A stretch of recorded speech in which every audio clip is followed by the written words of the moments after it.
한번 옆에 인사해 보시죠. 아름다운 당신을 보니 주의 얼굴을 본 듯합니다. 여러분을 뵈니까 주의 얼굴을 뵌 듯하고 또 여러분을 뵈니까 내가 집으로 돌아왔다라는 생각을 합니다. 은혜 가운데 선교여행을 아름답게 마치고 돌아올 수 있었습니다. 여기 돌아오니까 기쁨과 평강이 있습니다. 이곳이 내 집이요 내 안식처가 된다는 겁니다.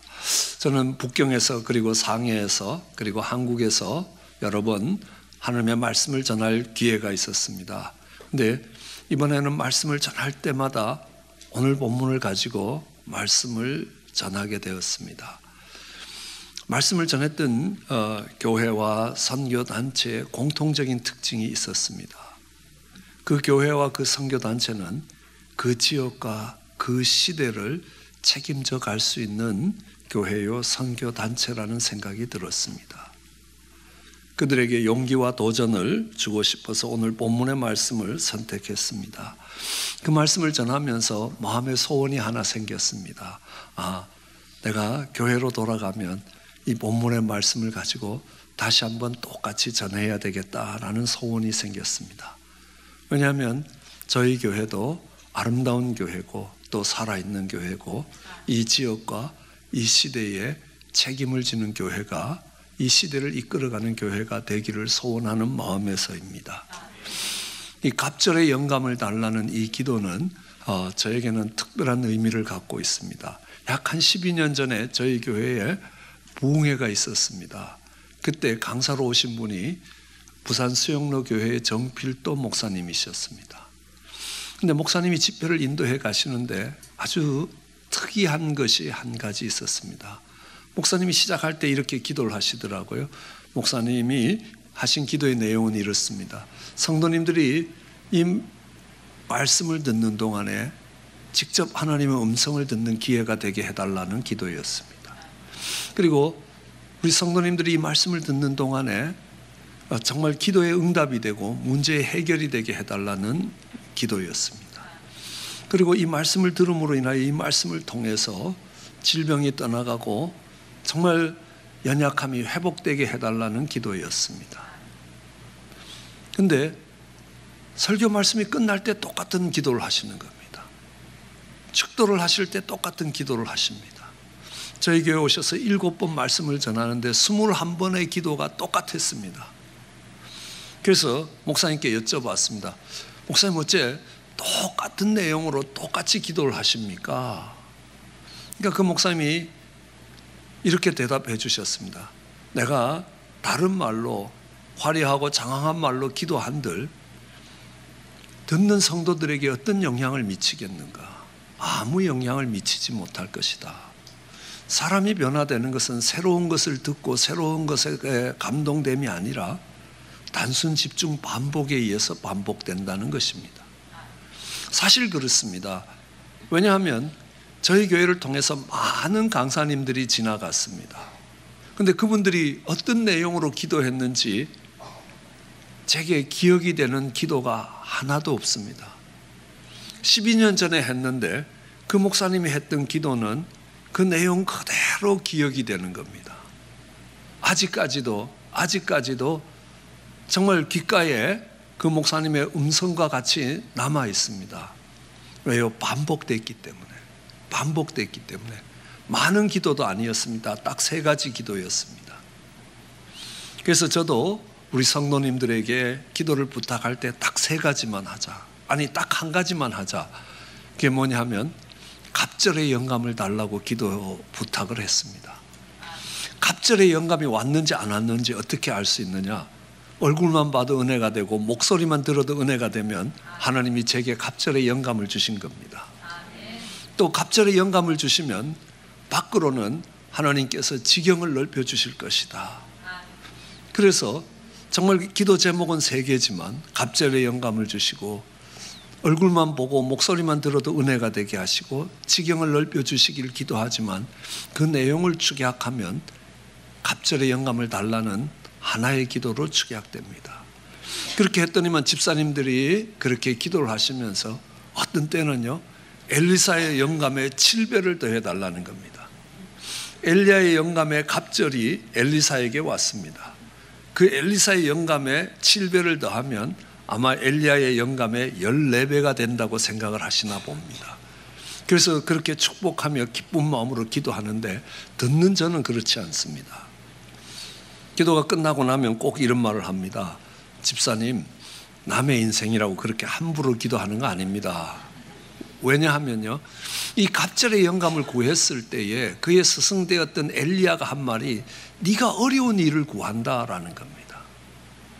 그럼 이 어려운 일을 구한다라는 말은 하나님께서 들어주시기 어려운 것을 구하는 게 아닙니다. 전능하신 하나님이 들어주시는데 뭐가 어렵겠습니까? 갑절이 어렵겠습니까? 14배가 어렵겠습니까? 100배가 어렵겠습니까? 하나님께는 아무 문제가 되지 않습니다. 그러나 갑절의 영감을 받았을 때에 감당해야 되는 일이 어렵다는 겁니다. 갑절의 영감을 받았을 때에 감당해내야 되는 삶이 어려운 것입니다.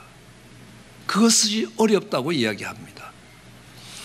세베대의 아내, 다르게 이야기하면 요한과 야고보의 어머니가 예수님을 찾아와서 이야기합니다. 주님, 주님의 나라가 임하실 때에 제 두 아들을 당신의 나라에서 좌편에 우편에 앉게 해달라. 그러니까 예수님이 네가 무엇을 구하는지 모른다라고 이야기합니다. 그 어머니는 정말 주님의 나라의 우의정과 좌의정 아니면 재상과 같은 자리에 두 아들이 앉기를 원하셨던 것 같습니다. 그러나 예수님이 이렇게 말씀하십니다. 네가 이 땅에서 높아지면 하나님 나라에서 낮아질 것이고 네가 이 땅에서 낮아지면 하나님 나라에서 높아질 것이다. 그러니까 내 나라에서 좌편에 우편에 앉을 만큼 높아지기를 원한다는 것은 이 땅에서 얼마나 낮아질 것을 요구하는지 알고 구하는 것이냐 하고 되물으신 것입니다. 제가 주일학교에 올라가서 주일학교 어느 조그만 반에 가서 다니엘을 찾았습니다. 다니엘 그랬더니만 7명이 네 하는 겁니다. 그렇죠? 이 다니엘이라는 이 이름은 정말 이 세계의 3분의 1을 장악하고 있던 이 바벨론의 재상이기도 하고, 다니엘서를 읽어보면 다니엘의 믿음이 얼마나 정말 정금같이 빛나는 다니엘의 믿음이 있습니다. 그러니까 세상에서도 재상이 되고 믿음으로 봐도 반듯한 아들이 되기 위해서 그 이름을 짓는지 모릅니다. 요셉이라는 이름도 많습니다. 그 피라밋을 짓던 큰 이집트의 재상이 되고 정말 믿음으로도 반드시 서 있는 그 요셉과 같은 삶이 되기를 소원하시는지는 몰라도 요셉이라는 이름을 지을 때 그 아들을 3년 감옥 보낼 각오하셔야 된다는 거예요. 그리고 10년이 훨씬 넘는 그 세월 동안 종살이 시킬 것을 각오하셔야 된다는 겁니다. 그럼 다니엘이라는 이름을 붙일 때에 그 다니엘이 내시오 환관이라는 겁니다. 자식이 없는 아들이라는 겁니다. 그 대에서 대가 끊어지는 아들이라는 겁니다. 세상의 소망을 끊어놓고 사는 사람이라는 겁니다. 그것을 각오하고 그 이름을 붙이라라고 오늘 말씀하고 있는 겁니다. 이 갑절의 영감은 어려운 일을 구하는 겁니다. 여러분, 엘리야의 삶을 보더라도 엘리야의 삶 자체도 쉽지 않았습니다. 엘리야는 그 시대의 선지자로 살았습니다. 아합 왕이 잘못된 길을 갈 때에 이것은 잘못된 길이라고 아주 통렬하게 꾸짖었습니다. 그럼 그 꾸짖음을 받으면 이 아합이 삶을 고쳐야 되고 정말 나라의 정책을 바꿔야 될 텐데 그렇지 않고 오히려 칼을 빼갖고 엘리야를 잡아서 목을 치겠다는 겁니다. 온 이스라엘 군대를 이스라엘 땅에 정말 수색을 하도록 해서 엘리야를 잡아오도록 하는 겁니다. 엘리야는 늘 죽음의 그림자가 따라다녔습니다.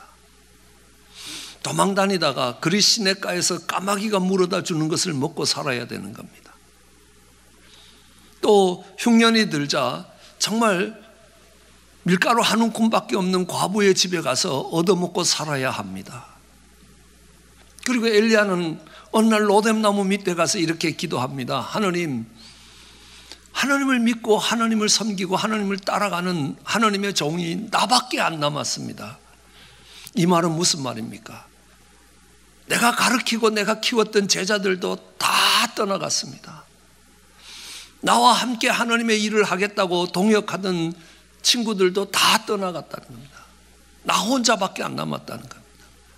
사역 가운데서 얼마나 많은 사람들이 그 곁을 떠나갔고 홀로 남은 것 같은 외로움으로 싸워가야 했습니다.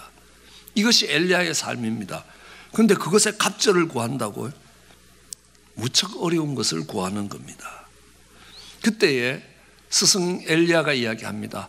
하나님이 불말과 불병거로 그리고 회리바람 가운데서 나를 들어 올리는 걸 보면 네게 갑절의 영감이 임할 것이라. 만일 그렇지 않으면 네게 그 갑절의 영감이 임하지 않을 것이라 라고 오늘 본문이 말합니다. 왜 하나님께서 그의 스승 엘리야를 정말 불말과 불수레로 들어 올리시고 회리바람으로 들어 올리는 걸 볼 때에 갑절의 영감이 임하는 것입니까? 왜 그것을 보는 것이 그가 스승의 갑절의 영감을 받는 것하고 무슨 상관이 있냐는 겁니다. 매우 깊은 상관이 있습니다. 왜냐하면 엘리사는 그의 스승 엘리야가 어떻게 살았는지 가장 가까이에서 지켜봤던 사람입니다. 우리 스승의 삶이 무척 힘들었다라는 걸 알고 있었던 사람입니다. 그런데 그 마지막에 하나님이 그 인생을 영광스럽고 존귀하게 죽음을 맛보지 아니하고 불말과 불병거로 들어 올리는 걸 본다면 야, 그 인생 멋지다는 생각이 들지 않겠습니까?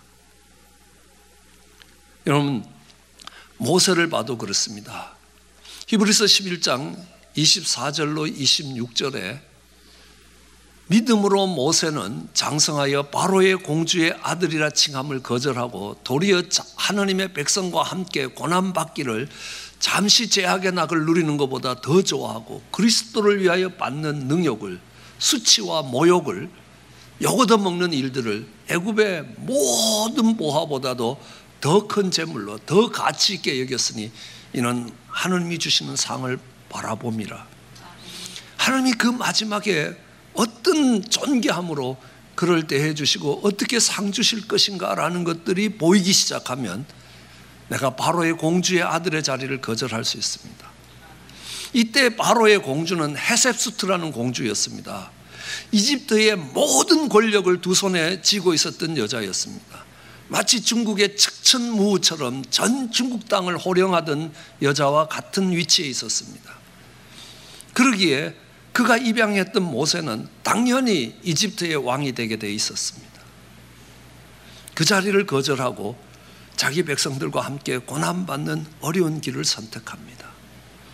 아니, 고난받고 어려운 정도가 아니라 모욕과 능욕과 수치를 조롱을 받는 그 자리까지 내려갔습니다. 그럴 수 있었던 것이 뭡니까? 그 마지막에 그 인생을 끝낼 때 하나님이 그를 어떻게 대우하실 것이고 어떻게 상 주실까를 봤기 때문이라는 겁니다. 그 마지막에 영광스러운 모습이 보이기 시작하면요, 오늘의 삶에 어떤 고난이 있을지라도 뚫고 지나갈 수 있습니다. 바울을 보더라도 그렇습니다. 40에 하나 감한매를 5번 맞았습니다. 수없이 감옥에 투옥됐습니다. 산을 넘고 물을 넘어야 되고 동족의 위험을 받고 이방인의 위협을 받아야 됐습니다. 바울이 그 고난의 길을 뚫고 갈 수 있었던 이유가 있습니다. 하나님이 그에게, 하나님이 그 인생을 끝낼 때 하나님이 그를 부르실 하늘의 하늘들의 하늘의 영광을 보여주셨기 때문입니다.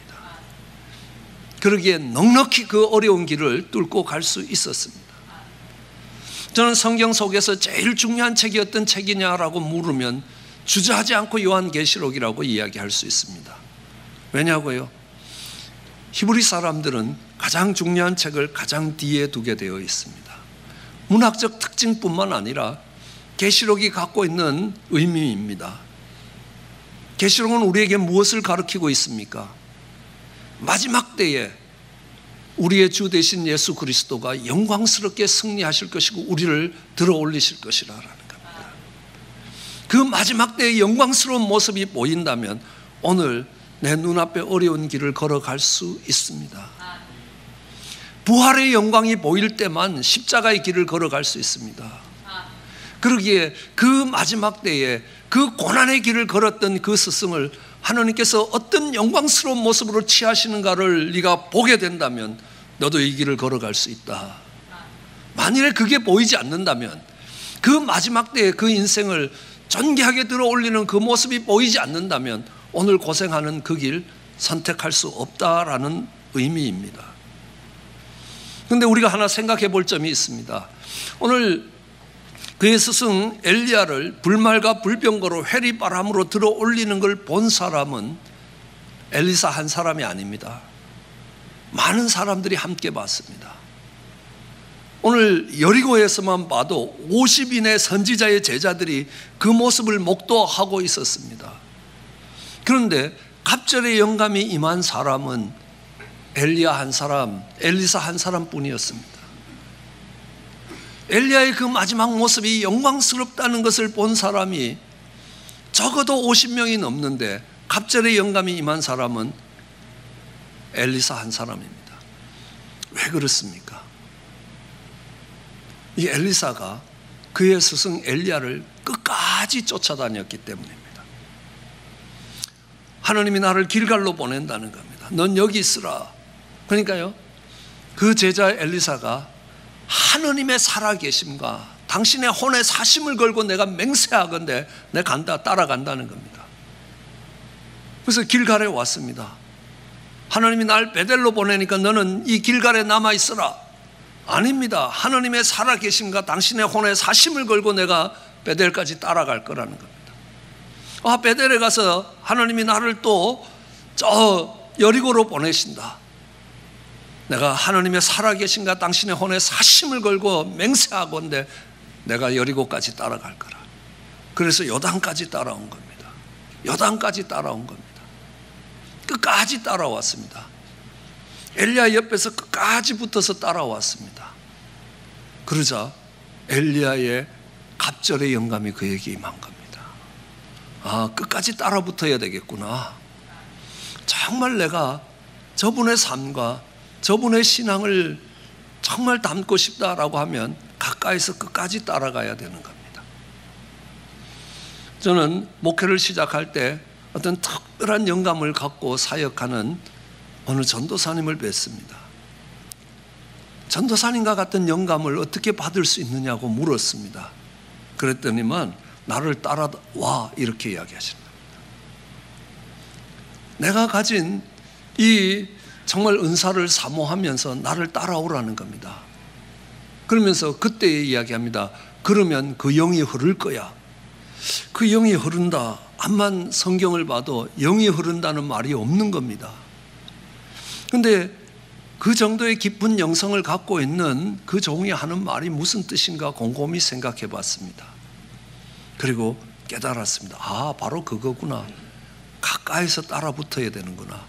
여러분, 칼을 쓰거나 정말 무예를 배우는, 무술을 배울 때도 그 스승 옆에 바짝 따라 붙어 있어야 되는 겁니다.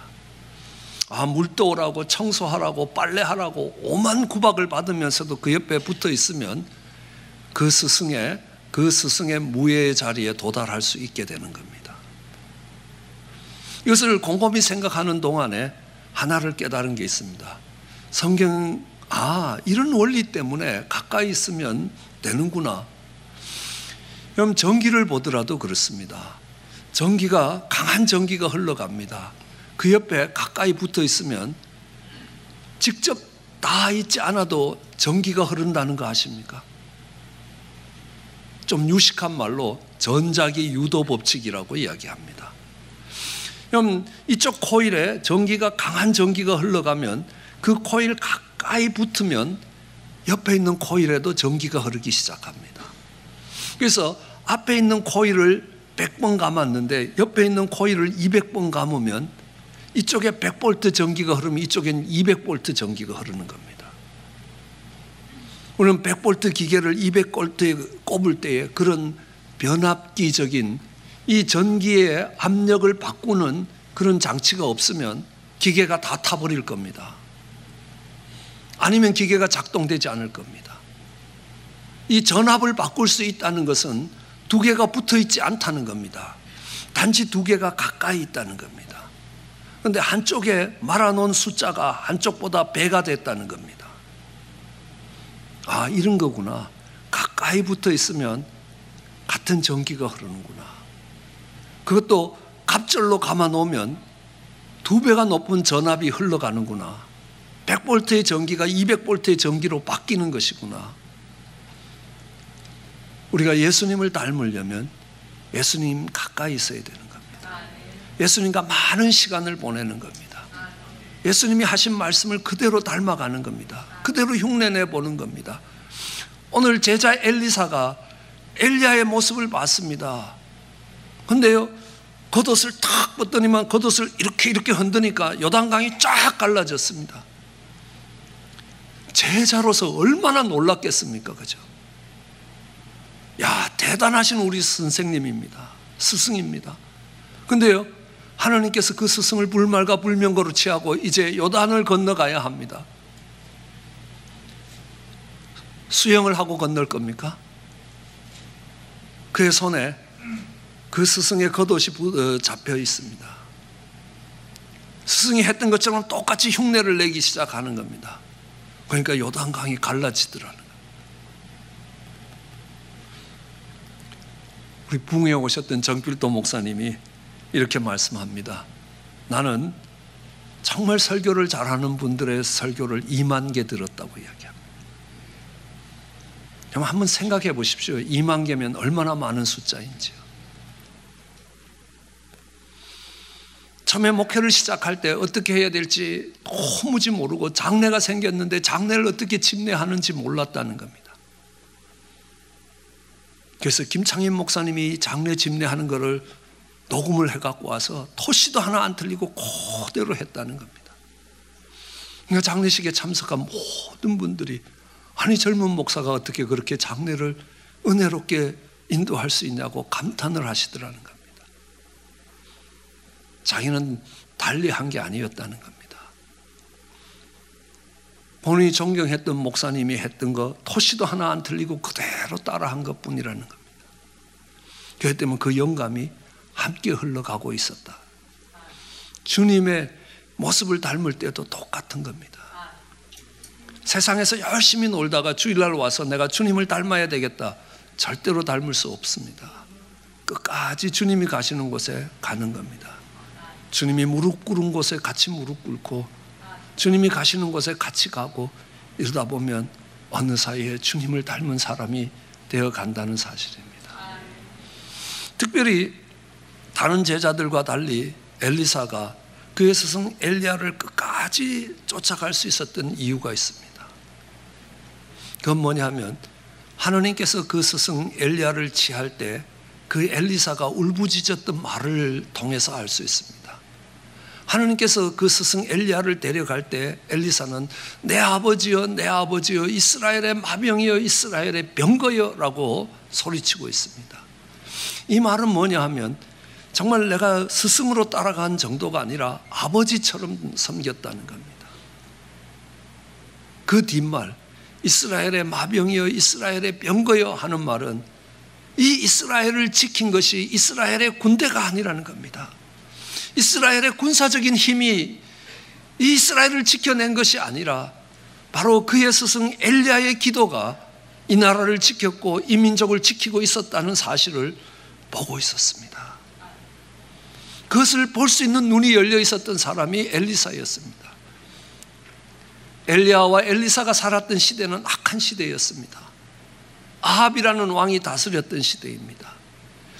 경제적으로는 이스라엘 나라에서 가장 부강했던 나라였답니다. 그런데 영적으로는 가장 사악한 시대에 살았습니다. 그의 아내 이세벨입니다. 그는 바알의 선지자로 이스라엘에 온 선교사라고 자신을 칭하고 있었습니다. 그래서 이스라엘 가운데 바알과 아세라의 부흥을 일으키기 위해서 얼마나 노력했는지 아합의 상에서 밥을 먹고 있었던 바알과 아세라 선지가 850명입니다. 매 식사 때마다 같이 앉아서 밥 먹었다는 이야기가 아닙니다. 아합이 월급을 줘서 생활하게 만든 선지자가 850명, 하느님의 선지자가 아니라 바알과 아세라 선지자가 850명이요. 하나님의 선지자로는 나 하나밖에 안 남았다라고 이야기할 만큼 힘든 시간에 왕이 월급을 줘서 키운 바알과 아세라 선지가 850명이라는 겁니다. 그 시대에 여리고성을 다시 지으면 그 땅에 저주가 임할 거라고 이야기하는데 여리고성이 그때 다시 재건되기 시작합니다. 아합은 자기 정원을 아름답게 꾸미기 위해서 거짓 선지자를 동원해서 나봇을 쳐 죽이고 나봇의 땅을 빼앗았습니다. 그런 시대입니다. 그 악한 시대에 아람이라는 강대국이 일어나기 시작합니다. 그 이스라엘을 지킨 것이 엘리야의 기도였습니다. 여러분, 사무엘 시대에도 그랬습니다. 사무엘이 사는 날 동안 하나님의 손이 브레셋에서부터 이스라엘을 지켰다. 저는 여러분이 그런 이야기를 듣기를 원합니다. 우리 할머니가, 우리 어머님이 기도하는 동안 하나님의 손이 우리 집을 지켰다는 겁니다. 우리 장로님이, 우리 집사님이 기도하는 동안 하나님께서 교회를 평안히 지켜주셨다는 겁니다. 이것이 그 집사님의 기도였다는 겁니다. 엘리사의 눈에는 그게 보였습니다. 그런데 문제가 있습니다. 이제는 하나님이 그 스승을 취해갑니다. 이 악한 시대에 이 나라를 지켜갈 사람이 보이지 않습니다. 그때 그는 갑절의 영감을 구합니다. 여기에서 갑절의 영감은 스승이 가졌던 성령의 능력의 2배를 달라는 이야기가 아닙니다. 이 갑절의 영감이라고 이야기할 때 영어로는 더블 포션입니다. 2 몫을 달라는 겁니다. 그것은 많은 제자들 가운데 장자의 직분을 달라는 요구입니다. 이스라엘은 자녀들이 많이 있을 때 그 장자에게는 그 자녀 한 자녀의 2 몫을 주고 있습니다. 우리나라도 그렇습니다. 맏아들에게는 재산의 2 몫을 허락합니다. 그래도요, 맏아들이 별로 인기가 없습니다. 자매님들이 결혼할 때요, 결코 맏아들을 찾지는 않습니다. 아버지가 그의 재산의 갑절을 2 몫을 준다 해도 맏아들에겐 시집 안 가려고 합니다. 저도 맏아들이었거든요. 그런 자매님을 보면 이렇게 이야기할 수 있습니다. 자매님은 시집 가서 둘째부터 낳아라. 왜요? 갑절의 재산을 받는다 하더라도 그 맏아들의 자리가 어렵다는 겁니다. 왜요? 책임지는 자리이기 때문에 그렇습니다. 집안을 이끌어 가야 되는 자리이기 때문에, 집안을 버티고 지켜야 되는 자리가 장자의 자리입니다. 엘리사는 그 장자의 자리를 요구합니다. 이 시대에 그의 스승 엘리야가 있었기 때문에 하나님이 이 이스라엘을 지키던 그 사명과 그 역할을 이제는 제가 감당할 수 있게 해달라는 겁니다. 그의 기도대로 그는 그 사명을 감당할 수 있었습니다. 우리가 읽었던 열왕기하 뒷부분을 보면 열왕기하 13장 14절에 이렇게 기록되어 있습니다. 엘리사가 죽을 병이 들매 이스라엘의 왕 요아스가 그에게로 내려와 자기 얼굴에 눈물을 흘리며 이르되 내 아버지여, 내 아버지여, 이스라엘의 병거와 마병이여 라고 이야기합니다. 그의 스승 엘리야가 죽을 때는 그 황량한 광야에서 그의 기도로 이스라엘이 지켜진다는 것을 알아보는 사람은 그의 제자 엘리사 한 사람뿐이었습니다. 그러나 이제는요, 엘리사가 죽을 때는 이스라엘의 왕이 와서 눈물을 흘리면서 부르짖습니다. 내 아버지여, 내 아버지여, 이스라엘의 마병이여, 이스라엘의 병거여. 정말 일어나는 아람의 군대에서부터 이스라엘을 지킨 것이 이스라엘의 군사력이 아니었습니다. 아람의 군대 장관 나아만이 문둥병을 고침을 받고 간 것이 엘리사였습니다. 그 나라를 공격할 수 있겠습니까? 공격할 수 없습니다. 이 이스라엘이 지켜진 것이 엘리사에 의해서 지켜졌다는 것들을 알고 있습니다. 그는 갑절의 영감, 장자의 자리를 구하기 때문에 그 사명을 감당해낼 수 있었습니다. 그 인생이 존귀한 인생이 될 수 있었습니다. 여러분, 리빙스톤과 슈바이처 같은 사람들은 의사였습니다. 유럽 대륙에 편안히 살 수 있는 의사였습니다. 그러나 그들이 그 당시 아프리카로 내려갈 때에 어려운 일들을 구했던 겁니다. 그 갑절의 영감을 구하는 그들에게 하나님이 주신 선물이 그 인생이 존귀한 인생이 되도록 해주셨습니다. 2008년 미국은 리만 브라더 사건으로 금융위기를 맞았습니다. 그로 인해서 교회도 쉽지 않았습니다. 2009년 교회는 재정적으로 많은 어려움을 겪게 되었습니다. 그때 아름다운 교회의 리더들이 함께 모여 갑절의 영감을 주시도록 기도했습니다. 하나님께서 허락하신다면 교회의 부족한 재정들을 2배로 감당해 보겠다는 겁니다.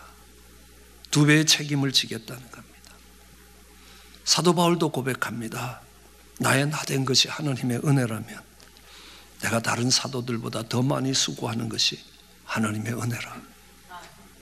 하나님의 은혜를 베풀어 주신다면 그 장자의 직분을 구하겠습니다. 그러면 하나님이 그를 통해서 그 교회를 지키실 것이고 그 가정을 지키실 것이고 그 지역과 그 나라와 민족을 지켜가실 것입니다. 쉬운 일은 아닙니다. 어려운 일입니다. 그러나 하나님이 분명히 약속하신 것은 그 인생의 끝이 비참해지지 않습니다. 존귀해질 것입니다. 정말 그로 인하여 그 자녀들이, 그 후손들이 보호받을 것입니다.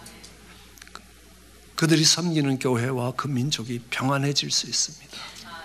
그를 위해서 갑절의 영감을 구하는 저와 여러분 되시기를 주의 이름으로 축원합니다. 기도하시겠습니다.